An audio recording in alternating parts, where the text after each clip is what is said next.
thanks to all of you for turning out to the webinar. I asked Dr. Chambliss here for 3 reasons. First of all, he excels at cross-field areas of inquiry. So if I'm asking students, how can we see a social and visual narrative about landscapes, this is the person I would turn to, if I'm asking that question, okay? His work creates a lot of connections also between history and other disciplines, and that's critical for our field, establishing these crucial kind of connections when we're thinking about different ways to approach a landscape. So that's number 2. And number 3, in our Virgil seminar, we've spent a lot of time this past week thinking about Proto-Roman landscape, Rome before Rome, so to speak, and he's an expert on real and imagined urban spaces. So again, his perspective is going to be very valuable for us to hear. So I just want to give you a little bit of background on Dr. Chambliss before we get started. I'm delighted to introduce Dr. Julian Chambliss to you. He is professor of English with an appointment in history, and he's also the Val Berryman Curator of History at the MSU Museum at Michigan State University. So he is also a core participant in the MSU College of Arts and Letters Consortium for Critical Diversity in a Digital Age, and his research interests focus on race, identity, and power in real and imagined urban spaces. An interdisciplinary scholar, he has designed museum exhibitions, curated art shows, and created public history projects that trace community, identity, and power in the United States. And he is co-editor and contributor for Ages of Heroes, Eras of Men, Superheroes and the American Experience, a book examining the relationship between superheroes and the American experience. And another recent book project is, of course, Assembling the Marvel Cinematic Universe, essays on the social, cultural, and geopolitical domain, and also Cities Imagined, the African Diaspora in Media and History. So thank you very much for being with us today, Dr. Chambliss, and please let's get started. All right, so hopefully everyone can hear me. I'm going to switch this over here, start screen sharing, I hope.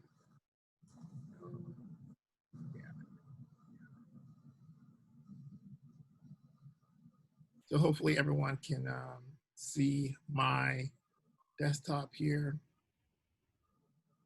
I'll get that into presenter mode.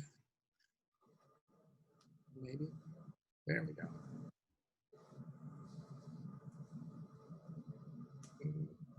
Just thinking about it.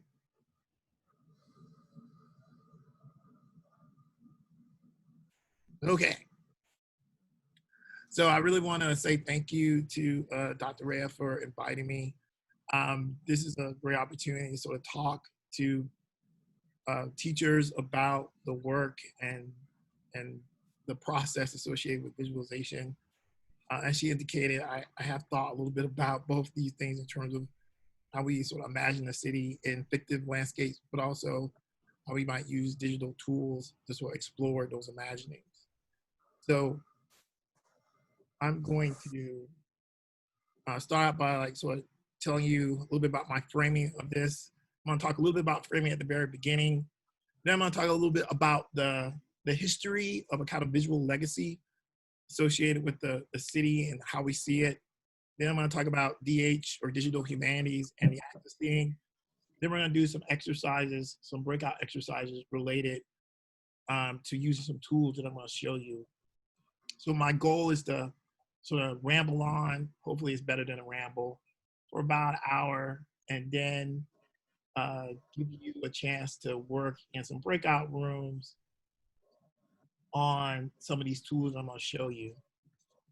So that's my plan. And to help you along a little bit with this, I've created a public notes. So if you see that link, UF Visual Notes, that's a document I've created that has all the links to things that I'm talking about in this presentation. Also there's a space on there if you want to leave some comments or questions, and then during the breakout session, I'll check it and see if I can answer those questions as I'm talking to you in your breakout rooms. If you do use Twitter, a hashtag that I use sometimes when I'm talking about stuff like this is Cities Imagined. So if you want to tweet about it, feel free to use that hashtag. So this is your first sort of test. It's a test of your technical skills. I'm going to use Poll Everywhere. and I'm going to ask you a question. So the way Poll Everywhere works is that you have to use this URL, pollev.com/JULIANCHAMBL 605. And you should be able to log in and answer this question. This is going to generate a word cloud. So it's disturbing to me that it's saying no response is received yet. But let's try it. I'm going to give you guys like 2 minutes to sort of knock yourselves out and see if it'll work. And if it's working, fingers crossed, we should see some responses. Oh, wait, there's the problem right here. Okay, there we go. Yes. Awesome. Thank you very much. Somebody was able to do it. Technology does work. Awesome. Anybody else able to get in there? All right. Well, I'm not gonna wait too long on this. And I'm going to move to our next one.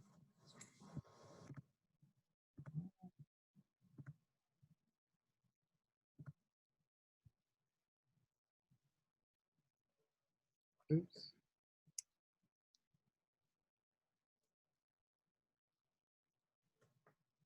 Killing me, Poll Everywhere. I'm not sure what happened with that. All right, that was my fault, not yours. Dr. Chambliss, I was logged in and about to respond, and then you changed something, and then it said your presentation had started, and we would have to wait until you got to that point. So I think it's waiting for you to do something else. Yeah, I'm not sure what that is. It's supposed to be set to automatically activate. I'm just gonna move on because like that's slowing us down, and I don't want us to sit too long on that. Wow. Okay. Stop. My computer's being a little finicky. Sorry about that. So whatever your definition of visualization, it's important to recognize that there's a lot of complexity around what we mean when we say visualization, especially in the context of history and teaching. So one person that I do think about when I think about this question is David Staley. He defines visualization as any graphic that organizes meaningful information in a multidimensional spatial form. Now, this is important because when we say visualization, we could mean the actual act of sort of capturing a physical space, or we might mean a sort of act of interpreting how space might be defined, measured, and presented. And so one of the things that's important for us to recognize is that I want us to consider how a disciplinary lens used to visualize the city matters to the way we see, and then in turn, it matters to how we act. I think it's really important in terms of like an ideological framework to think about visualization. For us as people who are thinking about teaching about a city or teaching about culture in a city or teaching about space, this disciplinary lens is very important. From my own perspective, I really approach this from a kind of urban social history perspective that's inflected by digital humanities.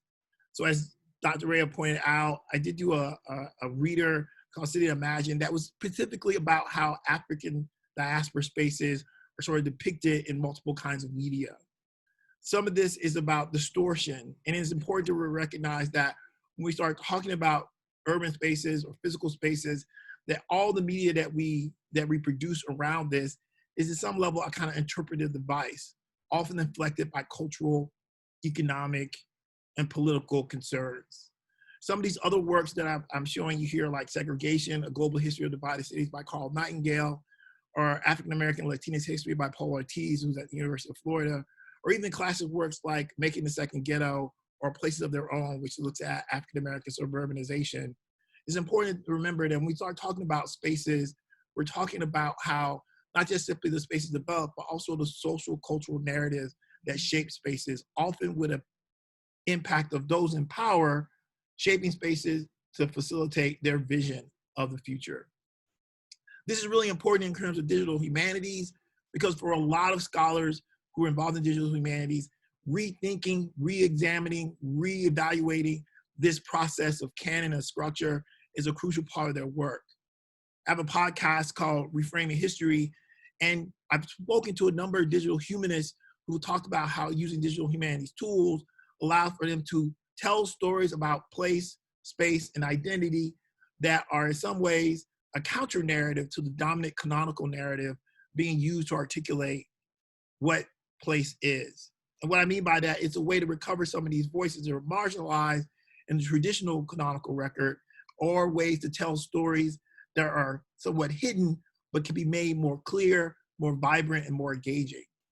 So someone like Hillary Green has used this to reimagine the physical space of the University of Alabama and highlight how slave labor was crucial to the development of that space. Rupiska Rizm, in her book, New Digital Worlds, really wants to think about how the African diaspora can be revealed through the use of digital tools. And in particular, she's concerned with how the canon around the Black diaspora, the African diaspora, might be challenged through a manipulation that's more liberatory in the use of the digital tools. What does that mean in the context of this discussion? Well, one of the things that's important to recognize, and here's Rupika sort of talking about this, she really wanted to shift her focus in her research to use the affordances of digital platforms, digital tools, to push against reinscription of canon. So there's an opportunity represented by a digital tool in terms of telling a story that might be parallel to or offer a counter narrative of the canonical narrative. And for Hillary Green, her pathway to becoming a digital humanist was really started in the classroom. And as you can see from this quote, it was a question that a student asked her about slavery at the university that sparked this project she does called Hallowed Grounds, which at this point has serviced more than 5,000 people in terms of digital walking tours that she's created and actual physical tours that she's created in the archive around this material. In both of these cases, and really all these cases with digital humanists, it's important to recognize that they're part of a broader sort of like conceptual landscape that I like to refer to as the future industry. And the future industry really sort of depends on a series of intersecting fields of knowledge. So things like fictional media, as I say, I like to think about myself as someone who studies real and imagined spaces, because those spaces are in dialogue. In some ways, the reason that you believe or you get engaged with imaginary spaces because of their rootedness in some sense of experience of the real. But those things are connected to a whole series of other affordances created by institutional structures, be it technological projections or market predictions or technoscience. There's this opportunity to sort of think about how these different narratives come together to create a kind of future-oriented vision. And as someone who also studies Afrofuturism, I can see these sort of intersections around these things playing themselves out in the physical spaces that we live in. And often the question of race, gender, and power really complicates how we understand this process. That's why I say here the future industry is in black and white, because the future industry exists, but it really depends on the ability of scholars who are bringing different frameworks, be it feminist frameworks or critical race frameworks or other kinds of frameworks, to understand the full implications of these sort of intersecting practices. So DH and visualizations have two things that we should always pay close attention to, and this will become important later on. There's an element of interactivity here that's important. This is one of the things that denotes a difference between a sort of simple picture of a place, which is a visualization, versus some of the things that we might be making later on. Like they're visual, but there's an interactivity associated with them. And then sort of building on this idea of like these different narratives of knowledge that are built into this, there's an ability in this sort of like intersection between digital humanities and visualization that allows you or requires you to manipulate knowledge, manipulate data about the place. So it's these two things working together that makes sort of like digital humanities, tools, and visualization so very interesting. There's an element of interactivity that you as a person who's creating or teaching about it have an opportunity to use. And then there's data often buried within this, that these visualizations are trying to tell you something very particular.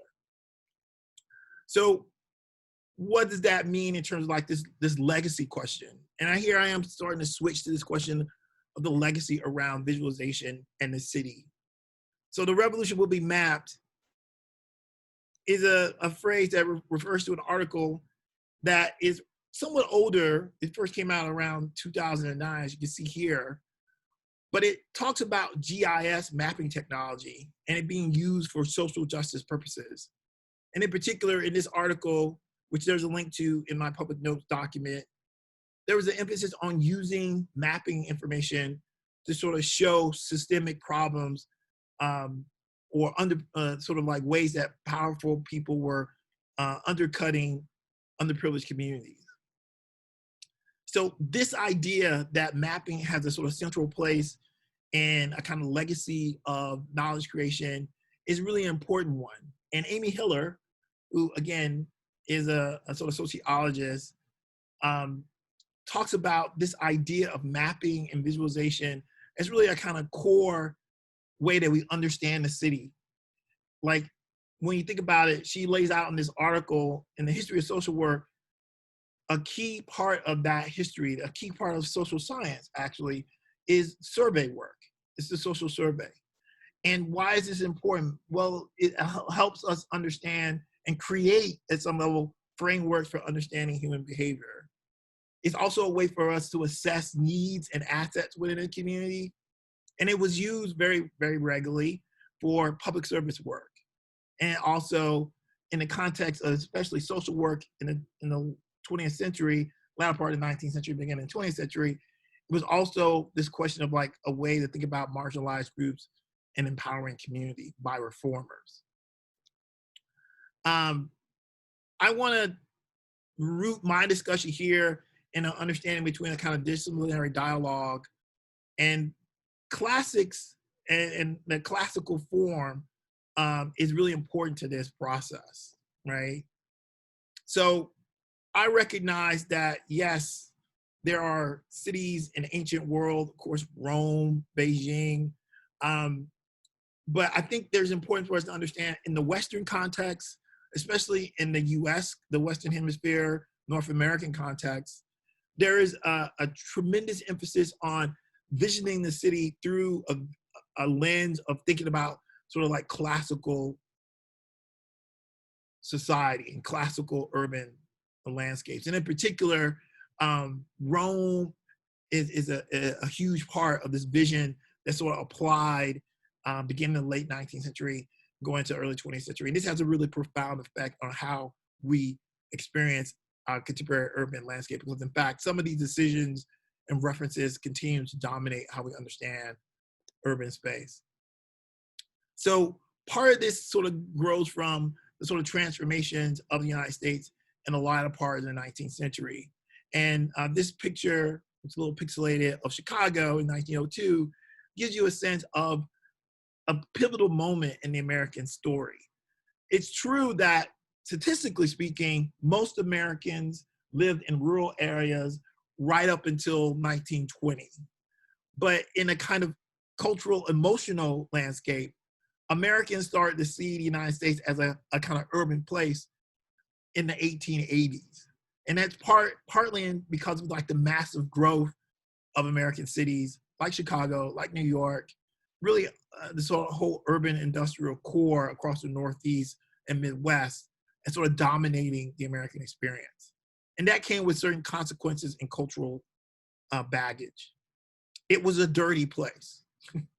It's impossible to read any sort of history of cities in the late 19th and early 20th century. They don't talk specifically about how dirty they are.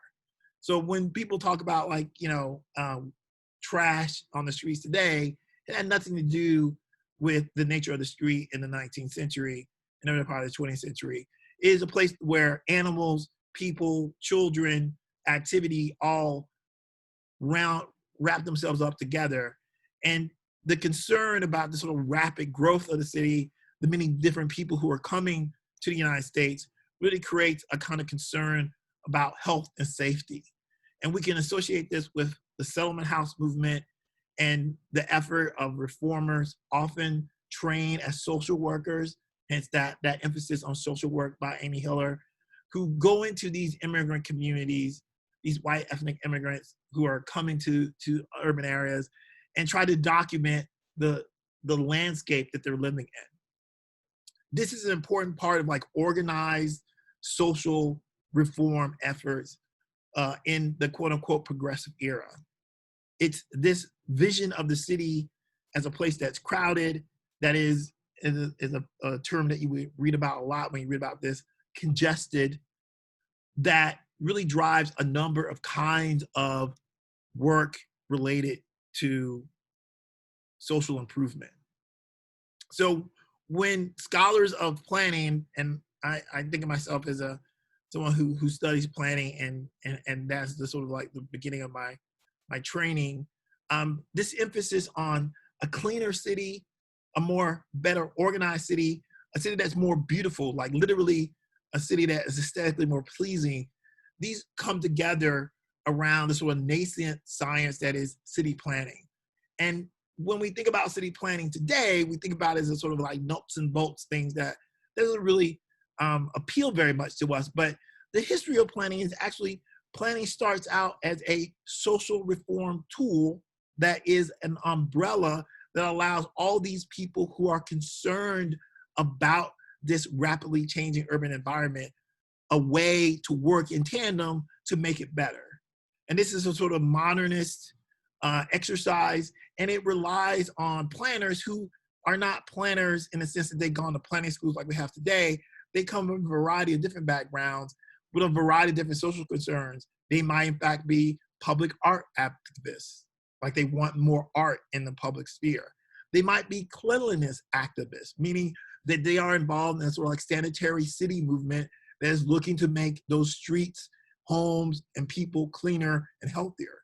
They might be, and I'm not joking here, organized play advocates, because play was seen as an important way to build character and improve the mental and physical health of children in the United States.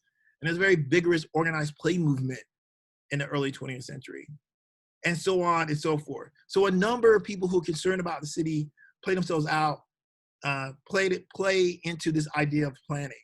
And so when you're documenting that narrative, well, you see a sort of like elite, middle class, professional class that might be trained in a lot of different things. Like they might be artists by training, but they might call themselves a planner.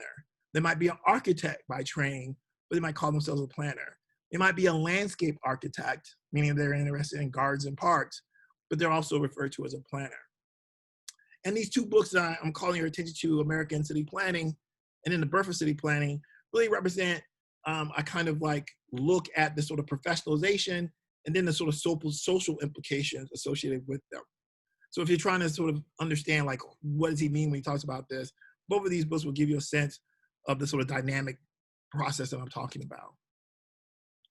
So that landscape is one where people are very much aware of the city as a dynamic space, a transformative space, and an aesthetic space as well.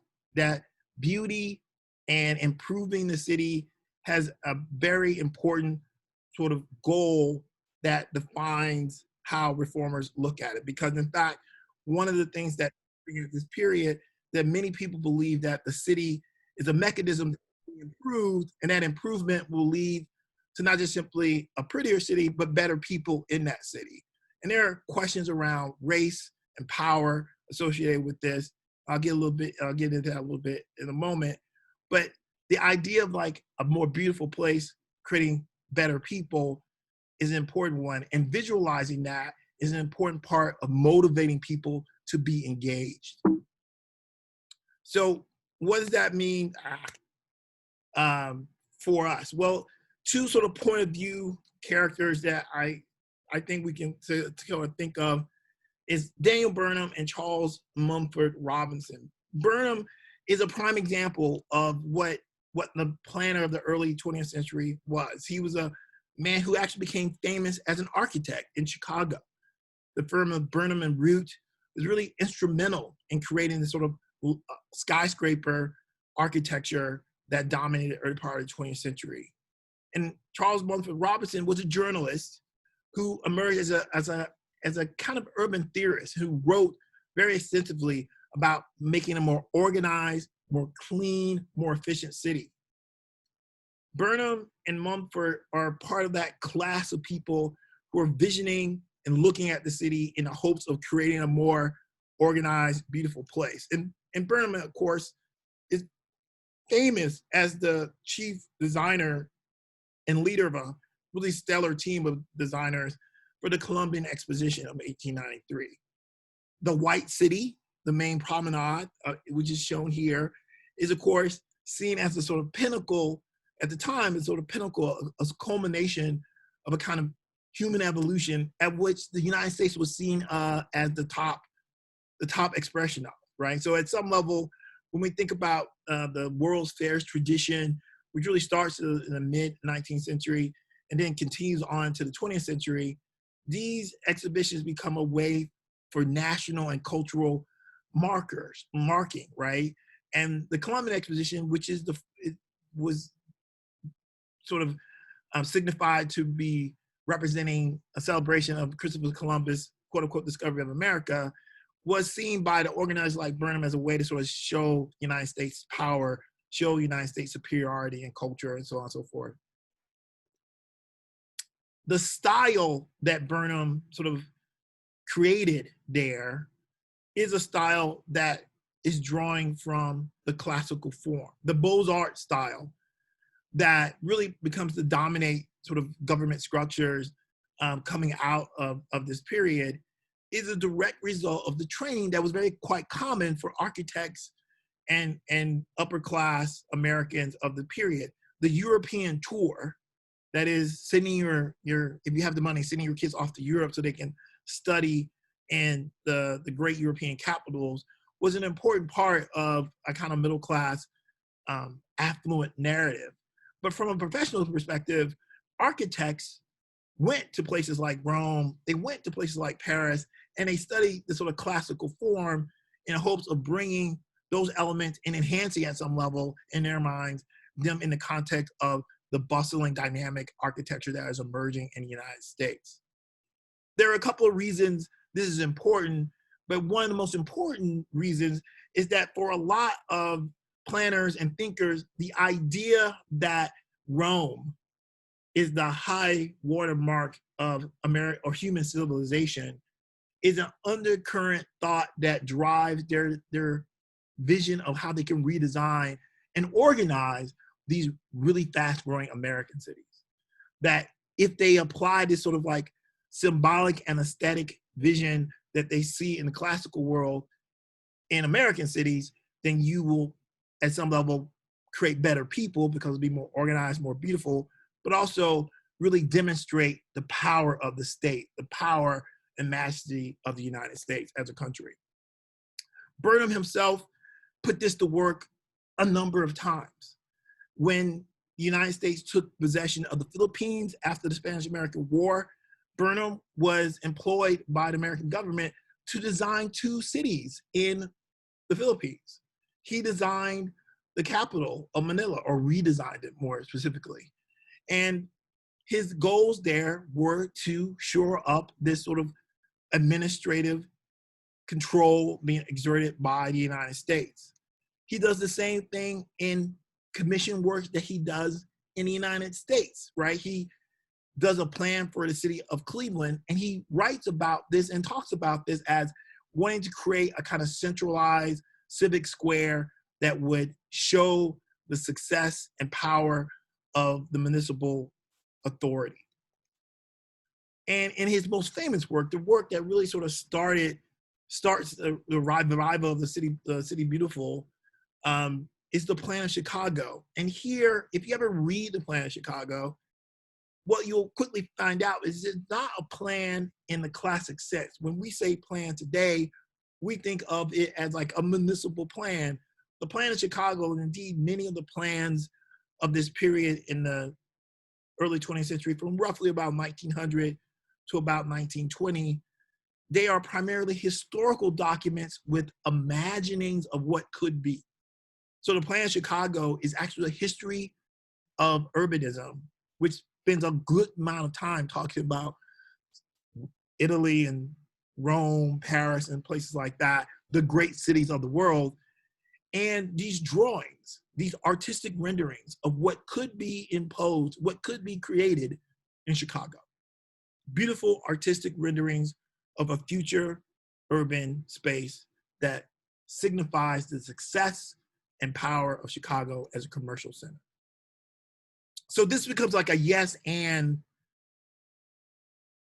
proposition. Yes, we want the city to be beautiful, and we want the city to be a kind of mechanism to make people better. So there's an aesthetic narrative here that is emphasized through art of various sorts. And here, I'm not just simply talking about public art, I'm also talking about gardens, streets. All of it is part of like an aesthetic message, but there's also a kind of social, quote unquote, scientific narrative attached to that survey of the space, this measurement of the people in the space means that some of these decisions around the physical form can be brought together to create better people that will inhabit a beautiful city. So this transition from simply documenting and looking to a kind of sort of systemic social science can be typified in this sort of transition from someone like Jacob Riis to Jane Addams. Because Riis, of course, very famously wrote How the Other Half Lives. Riis started out as a crime reporter. Much of his understanding of New York and its lower class came from going into those dangerous dens that he talked about and seeing people up close. He took pictures, and that was incredibly important because it allowed people to see the dark, closed, cramped spaces that he was talking about. And that generated tremendous desire on the part of reformers, middle-class reformers, to make it better. That same sort of idea is refined upon and expanded upon by a settlement house worker, peace activist, social scientist, that is Jane Addams, and her colleagues. Because the Hull House Mapping Papers is really, at some level, a systematic measurement of the working classes in Chicago. And when you read Hull House papers, maps and papers, it's maps, and those maps are color-coded. They represent a kind of cataloging and complete and sophisticated definitional understanding of the people in these spaces and a kind of critical assessment of like the problems represented by these nationalities in these contested areas of Chicago. And they did this to emphasize the need for reform, right? So the Selma House movement is doing this measurement in part to drive home the idea that they could make a place better. This becomes like an important element here because this idea of measurement is not all good. And here I wanna show you a little bit of a video, fingers crossed that it works, from The Condemnation of Blackness by Khalil Gibran Muhammad. Oh, wait. Sorry, I'm gonna just stop this because I know that you will not be able to hear my audio unless I share the computer sounds. My bad. You're still there? Hold on a second.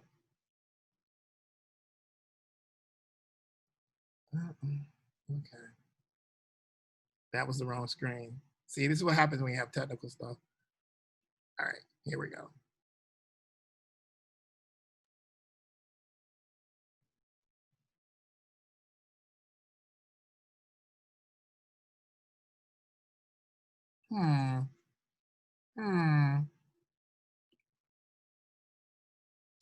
This isn't me. This is the computer. Hold on a second. What is going on here? Okay. Okay.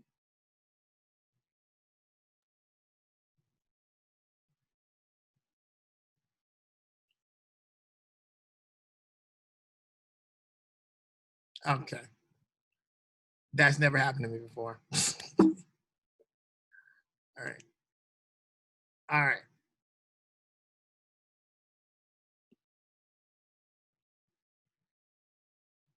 The book really unpacks the origins of the way that we think and talk, and in some instances respond to African American criminality. It looks at the earliest moment where statistics became a kind of universal language to talk about crime among African Americans in what people then figured was an objective way, a way that was race neutral, that it was not embedded in the earlier debates that were either pro-slavery or anti-slavery. So this new statistical language emerged out of the 1890 census. It was the first census to record African Americans who had been born free of slavery's grip. 25 years old for someone born in 1865 when that 1890 census was recorded. And it discovered that 30% of the nation's prisoners were Black, and Black people only made up 12% of the population.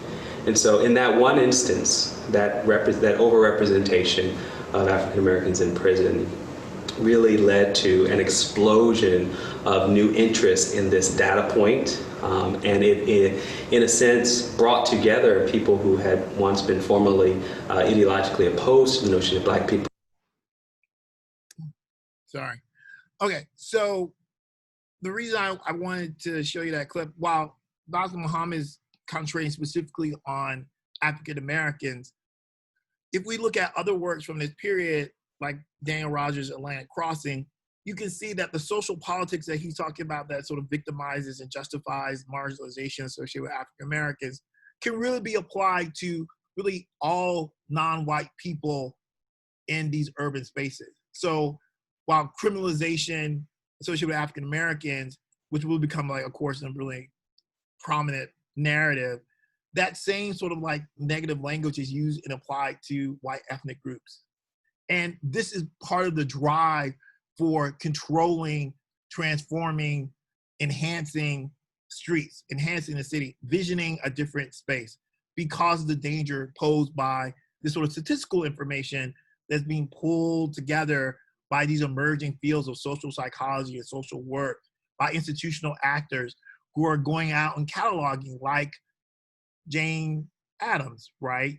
They're doing it for positive social reasons, but once the statistics are created, they become a justification for more broad, sometimes robust, often very dangerous for those without power, those without wealth in these spaces. So this idea of transforming the space really becomes a craze at some level. It is a coherent, promoted, really deeply felt idea, and figures that we don't know today, whose names are forgotten to history, really help to codify and bring these narratives together in a way that's incredibly important. I point you to a person like J. Horace McFarlane. You don't know him, but, and again, his original job was he was a printer, but he emerges as a naturalist, an advocate for planning, for agriculture, for public art, and he becomes the president of the American Civic Association, and a columnist for Ladies' Home Journal. His first huge success was in his hometown, Harrisburg, Pennsylvania, where he worked with a woman named Myrna Lloyd Dock to create a kind of progressive coalition that transformed and beautified Harrisburg. They wrote about what they did, working together, him talking to middle-class women and civic groups, her talking to businessmen. And it was a weird element where they would listen, both of those groups. If he was talking to middle-class women at women's clubs, she was talking to businessmen. Both of those groups were more receptive to the other. And they forged together a political coalition so they could pursue their aesthetic goals. And that really becomes a model in the first part of the 20th century of how a lot of beauty, aesthetic, planning, municipal transformations happen. It is following the model of this pamphlet that they printed, the Harrisburg Plan, that becomes a kind of standard bearer. And he's able to do this because he's writing a column for Ladies Home Journal. And it's important to recognize that the Ladies Home Journal is a progressive, radical publication in the early 20th century. We forget, but it was. His column, McFarland's column, is called Beautiful America. There he laid out a whole sort of philosophy around beauty, around plants, around cleanliness, around the need to engage your civic structure to make a more beautiful place, to make the world a better place. This theory and practice of planning became a kind of benchmark, and you can see here in some of the social publications of the early 20th century that people were laying this out. And again, over and over again, if you look closely, there's an emphasis here on thinking about that classical form and how the great cities of the world, how the United States can make its cities equal to and surpass those spaces. And this becomes like a rallying point for all manner of activism. McFarland would go around and give these talks where he would show a series of lantern slides.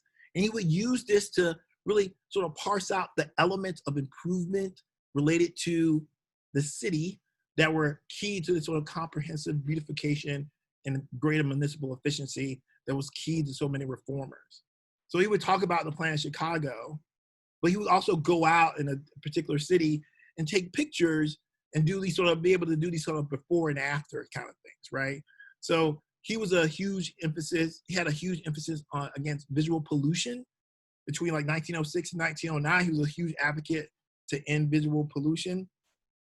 And the billboard scourge, as he talked about, to allow for better vistas along roads, to allow flowers to be planted, to make, in fact, the visual experience of being in America much more appealing. This is actually a picture he took in Jacksonville, again, documenting, and he traveled all across the United States. We know from his records, and created pamphlets and an organized number of activities and gave people advice when they wrote to him. In Beautiful America, he would write these columns sort of telling them, these are the things you need to do. All of it around these questions of aesthetics, greater efficiency, a more organized city. So it's not as if this idea of improving the city is divorced from an aesthetic idea and at some level a visual idea. They're intertwined, and they have a kind of science that's emerging, a kind of social science that's emerging around people and the effects of congestion to create a kind of momentum around it. So important was this, is that just simply having an aesthetic message isn't enough. And by the time we get to the latter part of the 20th century, the latter part of the 1920s, the idea that we have to have zoning as a way to ensure that these visions of a beautiful, more clean, more organized city can be achieved, becomes an important part of the narrative of progressive reformers. Now, it's clear to us today that zoning has incredibly negative effects for the worker, for marginalized groups. But it's important to recognize that in the arc of the ideology around seeing and visioning the city, zoning was seen as a tool for many reformers to ensure, as this little snippet shows, an element that can protect public health, public safety, as well as property values. Today, we just say it's all about property values. But many of these reformers were not about that. They were about helping, and they were very explicit about this, helping the working class through zoning.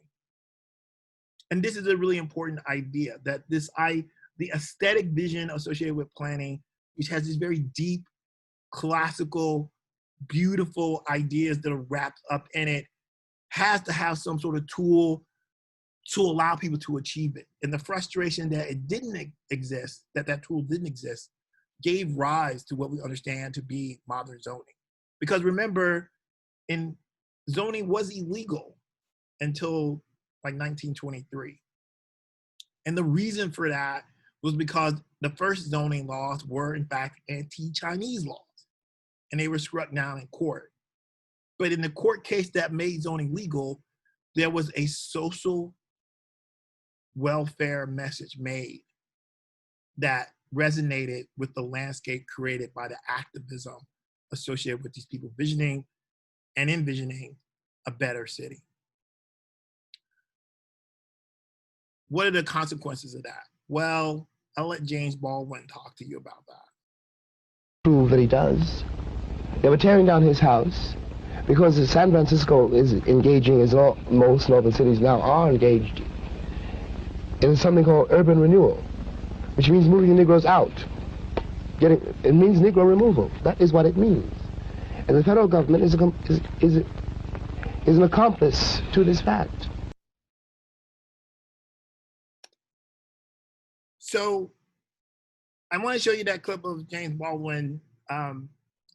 He's actually talking about, he says at the beginning of that, you didn't quite hear, I was in San Francisco, and then he talks about this young man that he talked to.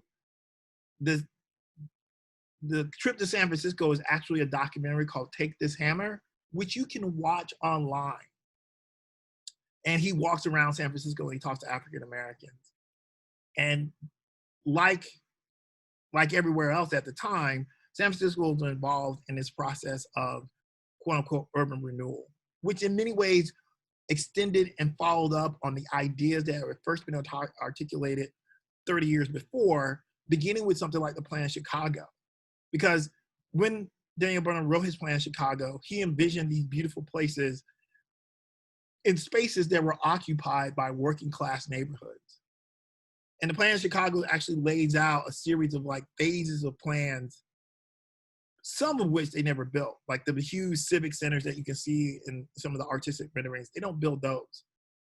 But the things they do build, the street plan that they offered up, which involved widening the street, tearing down, creating greater ease of access to the central business district, they do those. And to do that, they knock down urban immigrant neighborhoods.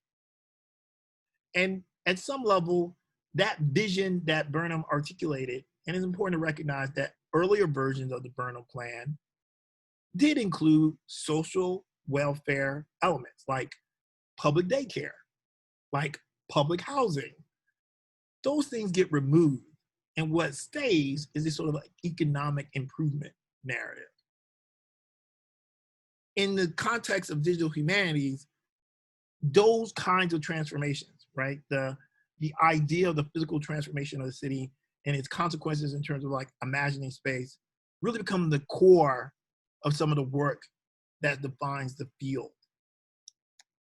So this is the most prominent, I think, when we start thinking about questions of race, housing, and segregation and its implications in terms of long term. Like our current sort of state of affairs really we can trace it back to some pivotal moments. And in many of the sort of digital humanities projects that I'm going to show you sort of touch on some of those moments. This sign, "We want white tenants in our white community," is a sign that appeared in Detroit in 1942 as white residents tried to prevent Black GIs from getting housing. For some digital humanities projects, understanding the spatialized nature of the city and the racial narratives that create it are a huge and important part of the work that is done. So a project like Mapping Inequalities, which basically looks at redlining in New Deal America, this is an important project that really clearly makes clear how the process of like racializing space created the context for long-term systemic suppression of African-American wealth and safety, health and safety, right? Because the Homeowners Loan Corporation, which is the group that gave loans to people, routinely classified African-American spaces as at risk or not good for loans.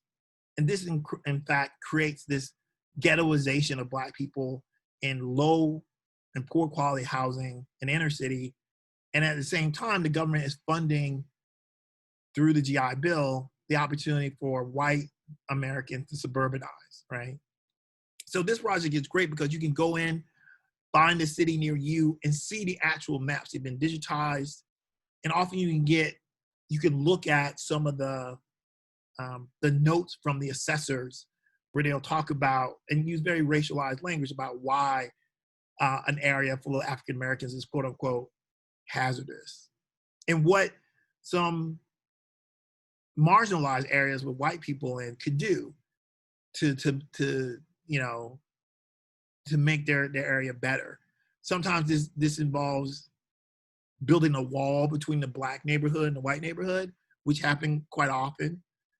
But other times, the fear of this sort of falling into this definitely declining category gave rise to that image of that sign, "We don't want black people here," and often can lead to violence. In the context of this is very much a question about space and access to space.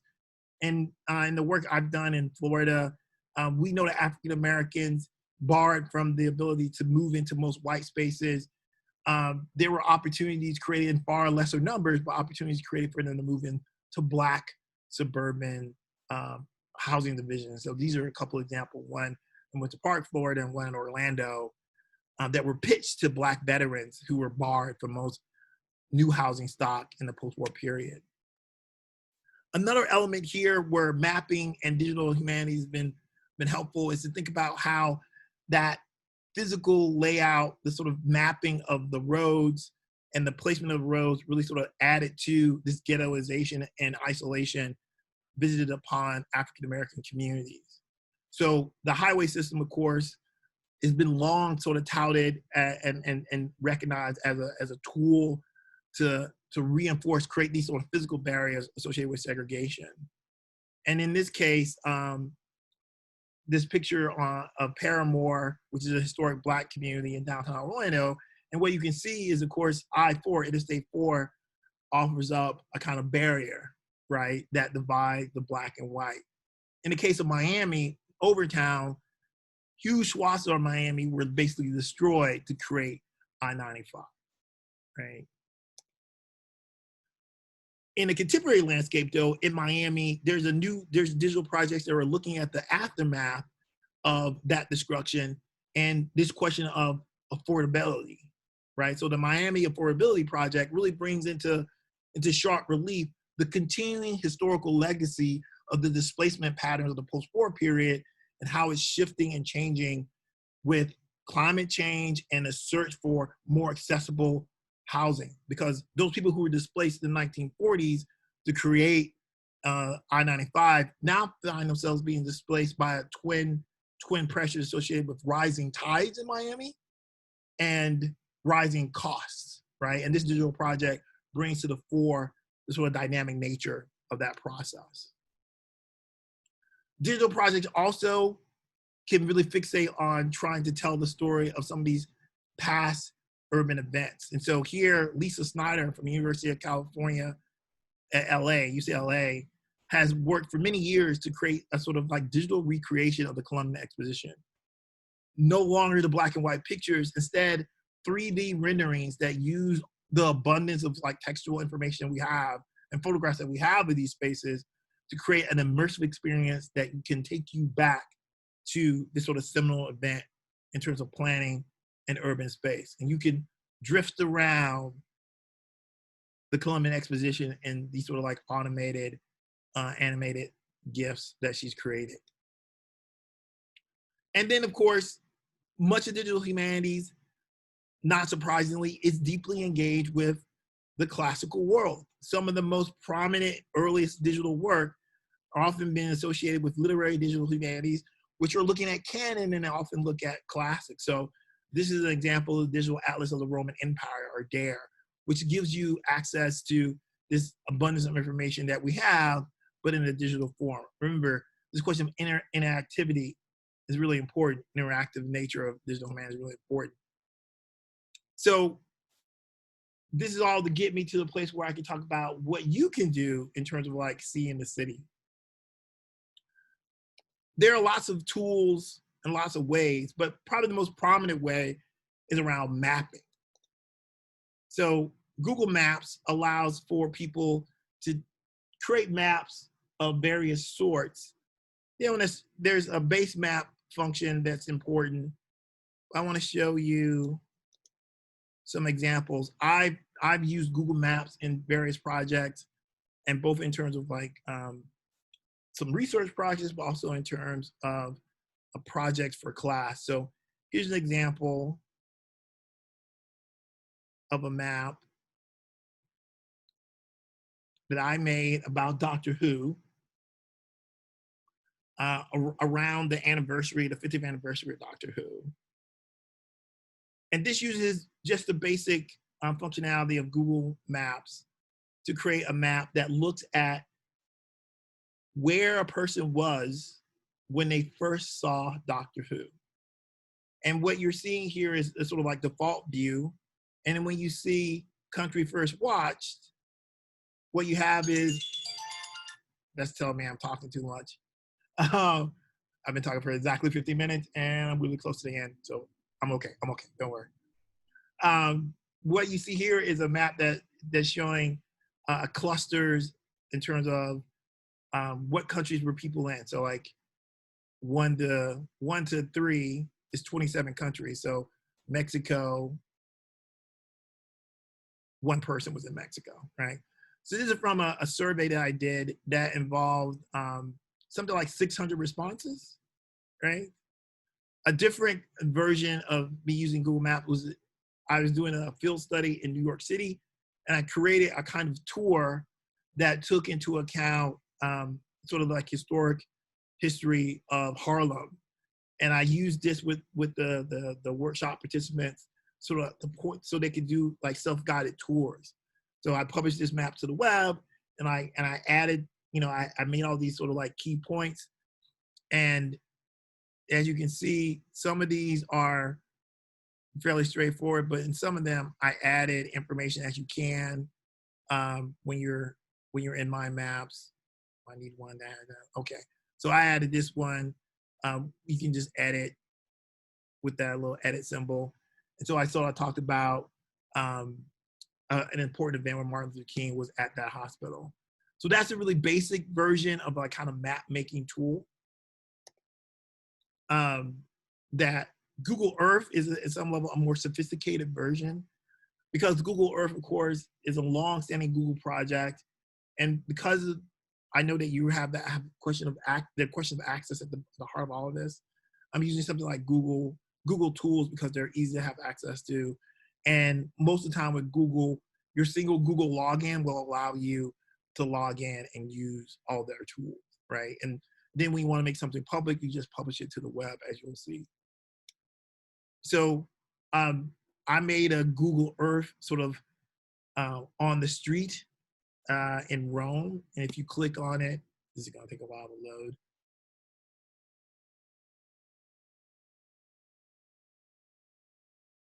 What it's doing is it's bringing up the sort of Google, again, a web-based interface. And what you'll see is that I've sort of added a series of spaces in Rome. And in Google Earth, you can glide down to them and walk around using the sort of like piece together visual elements of photos in the Google database, right? So there are a number of different tools that will allow you to do this, but the Pantheon is one that I added to mine. And so if you just click on it, it gets you in there, but you can sort of drill down, get in there. Come on. There we go. No, I don't want to replace.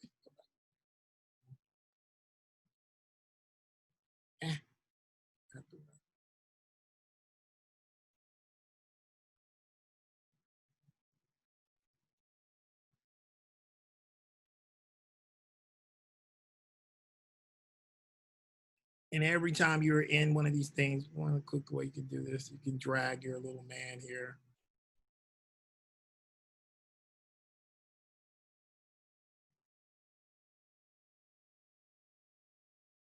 Go down, go down.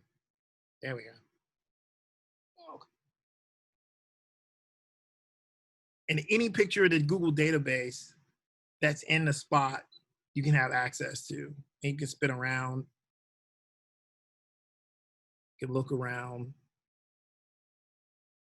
Because the photos here, so on and so forth.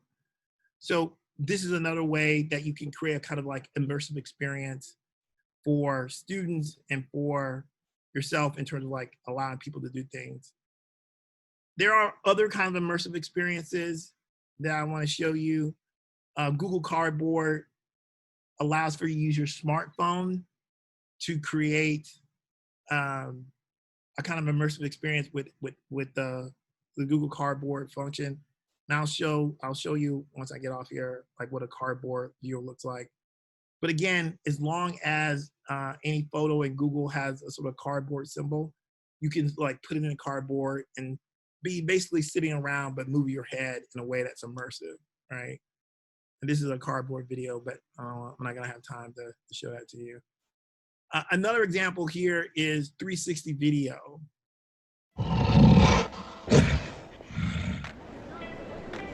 Hi there, and welcome to Rome, probably the most historical city of Europe.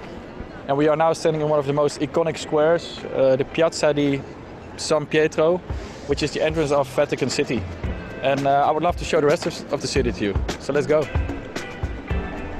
Before entering the Vatican City and its magnificent St. Peter's Basilica, let's discover more of Rome first.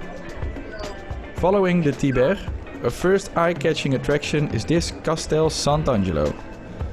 It was initially commissioned by the Roman Emperor Hadrian. Anytime you use this little trackpad up here, you can spin around and look even as the video is playing, which is crazy, but is an example of a number of 360 videos that you have access to through Google product. Another sort of like open access and relatively easy to use set of tools is available through NightLab, and one that allows for you to make immersive experiences is called Seeing VR. And this one, like all NightLab products, are a web-based product, meaning if you have a series of photos, you can upload them and it will be stitched together into a kind of VR experience that you can spin around, and you can add text and elements that will tell a story around that space. Another element from NightLab is a tool called Story Maps, which merges elements of sort of visual storytelling and map making into like a seamless whole. And with Story Maps, you can create kind of interactive maps that tell stories and think about location. So with Story Maps, I've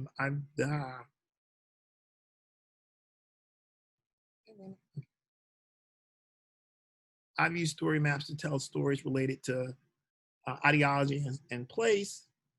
And one story map that I use is really sort of inspired by some of the work that we did in Cities Imagine.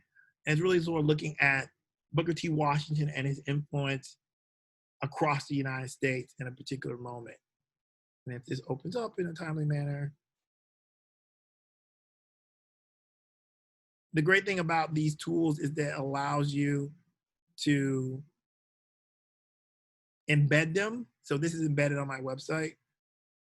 And once it's there, it's a web-based interface, and you just click to get to next. And as you can see, your text and images are on one side, and there's an interactive map on the other. And as you're clicking through, you're showing people all this information. As long as the images are live on the web, you're able to create these images, right? So all of these represent some tools, and my goal today is to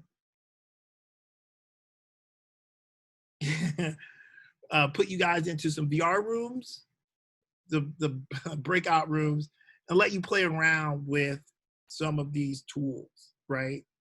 Don't worry, I'm gonna do that.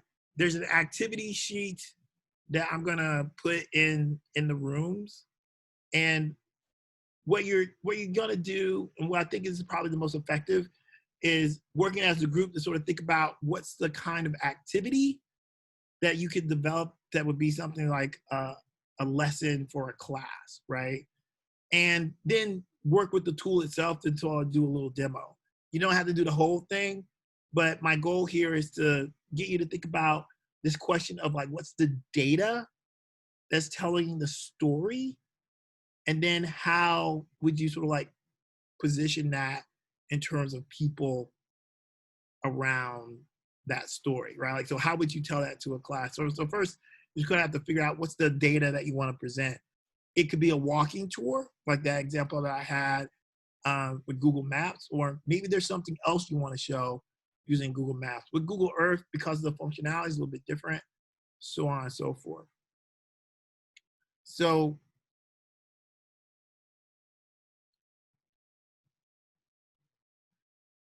yeah, okay.